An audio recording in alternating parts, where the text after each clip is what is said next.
স্বাস্থ্যসাথীকে আয়ুষ্মান ভারতে কনভার্ট করা এবং লক্ষ্মীর ভাণ্ডারকে অন্নপূর্ণা যোজনায় কনভার্ট করার কাজ শুরু করা।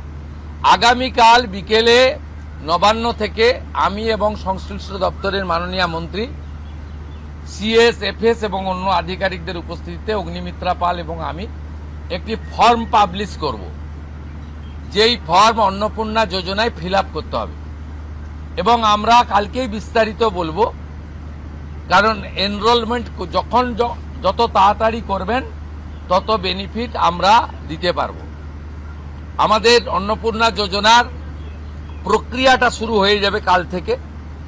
যেমন যেমন ফর্ম ফিল আপ হবে তেমন তেমন ৩,০০০ টাকা ট্রান্সফারও শুরু হয়ে যাবে। আর যতক্ষণ না ৩,০০০ টাকা ট্রান্সফার হচ্ছে, স্বাস্থ্যসাথী যেমন কন্টিনিউ রাখা হয়েছে আয়ুষ্মান ভারত কনভার্ট না হওয়া পর্যন্ত, এখানে আপনার লক্ষ্মী ভাণ্ডারকেও কন্টিনিউ করা হবে। বিস্তারিত কালকে আপনারা জানতে পারবেন। ফর্মের কপিও আপনারা কালকে পাবেন। অফলাইন অনলাইন অবশ্যই থাকবে।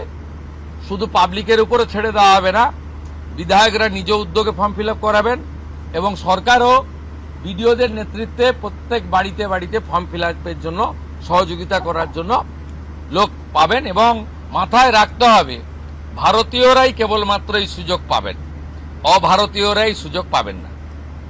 ভারতবর্ষের সরকারের টাকা বাংলাদেশ থেকে আসা অবৈধ অনুপ্রবেশকারীদের দেওয়ার জন্য নয়, এটা খুব ক্রিস্টাল ক্লিয়ার।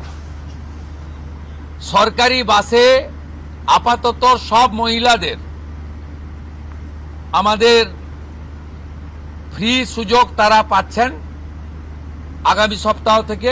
তো আগেই ক্যাবিনেট অনুমোদন দিয়েছে, এটা কার্যকর হচ্ছে। কিন্তু আমরা এখনই সবাইকে, সব মহিলা বললে সুযোগ দিলে পরবর্তীকালে কিন্তু কার করব। আমরা দেখেছি ডোমকলে বিগত সরকারের সময় পুরুষরা লক্ষ্মীর ভাণ্ডার পেয়েছেন। কেউ যদি মুখ মাথা চাপিয়ে রেখে শিলিগুড়ি থেকে এনবিএসটিসির ভলভো বাসে উঠলেন দীঘা আসবেন বলে, তিনি যদি বোরখা পরে চলে আসেন,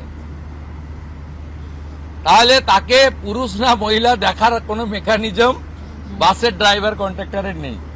আপাতত চালু করলেও পরে আমরা মহিলাদের জন্য আলাদা ফ্রি কার্ড করে দেওয়ার ব্যবস্থা করব। আমরা প্রাথমিকভাবে আলোচনা করেছি এবং এটা আমরা কার্যকর করতে চলেছি।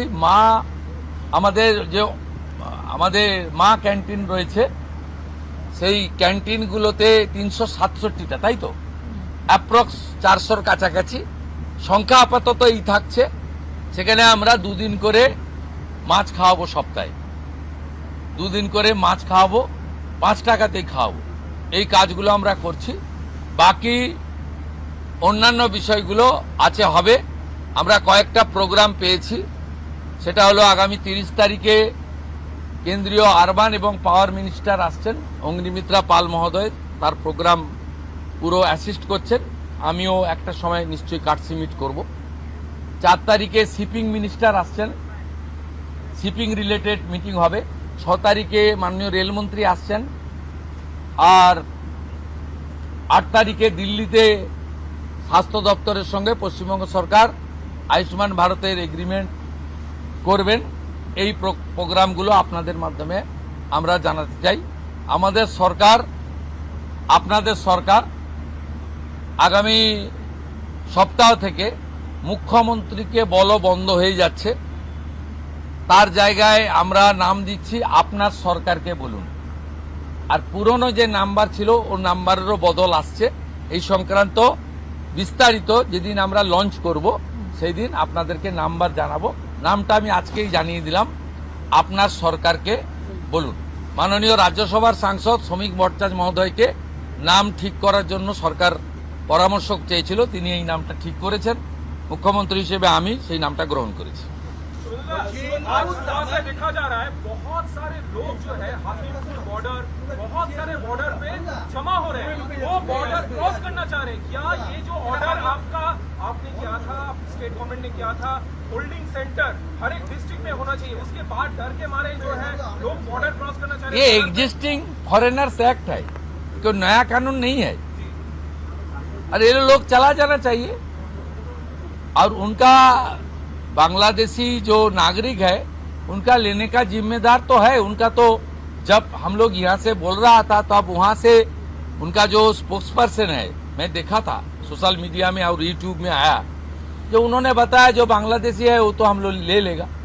तो ये सब बांग्लादेशी है, इसको ले लेना चाहिए। लेकिन ये लोग को, पुलिस को हम लोग बता दिया जेल में भेजने का जरूरत नहीं है। देश के रुपया में खाना खाएगा, कपड़ा देगा, मेडिसिन देगा। एक दामाद है ये लोग। जल्दी जल्दी भागो, जल्दी जल्दी भागो, नहीं तो जो करना है सरकार करेगा।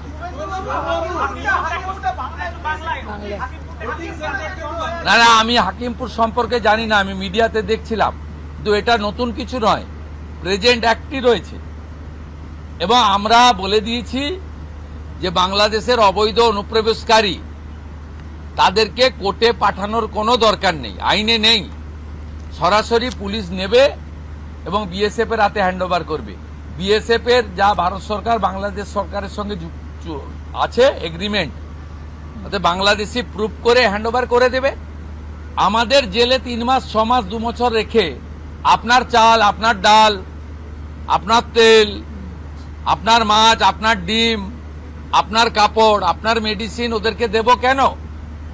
এটা তো ভারতীয়দেরই ক্ষতি হচ্ছে, আমাদের রাজ্যেরই ক্ষতি হচ্ছে। সেই জন্য আইনটা এতদিন ছিল ভোট ব্যাংকের স্বার্থে কেউ বা কারা ব্যবহার করেনি। আমরা ভোট ব্যাংকের বাইরে গিয়ে দেশের স্বার্থে, রাজ্যের স্বার্থে এই আইন কার্যকর করছি। আবেদন করেছেন যে যারা এতদিন অভিযুক্ত রয়েছেন তাদেরকে গ্রেফতার করার জন্য এসপির কাছে, পুনরায় কি তদন্ত শুরু করবেন? আমি আবেদন পাই, এসপির কাছে উনি আবেদন করেছেন। এসপি নিশ্চয়ই ডিজিকে পাঠাবেন, ডিজি আমার সঙ্গে পরামর্শ করবেন। আমি হোম মিনিস্টার হিসেবে নিশ্চয়ই, আমার তো আইনের শাসন প্রতিষ্ঠা করার জন্যই আমাকে আপনারা মুখ্যমন্ত্রী করেছেন।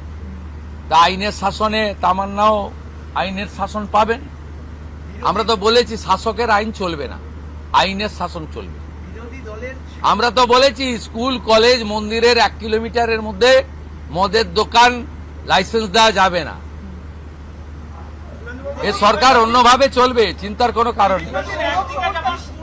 আমার সঙ্গে ভারত সরকারের মন্ত্রী জিতেন্দ্র সিং এর একটা মিটিং আছে 3:30টার সময়। এখন 2:30 বাজতে যায়, 1 ঘন্টা লাগবে যেতে। প্লিজ, সেটা হচ্ছে বিশেষ সাংসদ বিরোধীদের, তাদেরকে আপনি ডাকবেন এই বিশেষের টাইপ যদি বলেন যে কি, মানে যারা অনেকদিন পরে সত্য কথা বলছে তারাই বিশেষ সাংসদ। যারা বলছেন যে আপনারা আমাদের স্বাধীনতা পাইয়ে দিয়েছেন, যারা বলছেন যে এর কোনো ভবিষ্যৎ নেই, ফলতাতে যে চতুর্থ হয়েছে সে আর 1 তো দূরের কথা 2-এই আসতে পারবে না।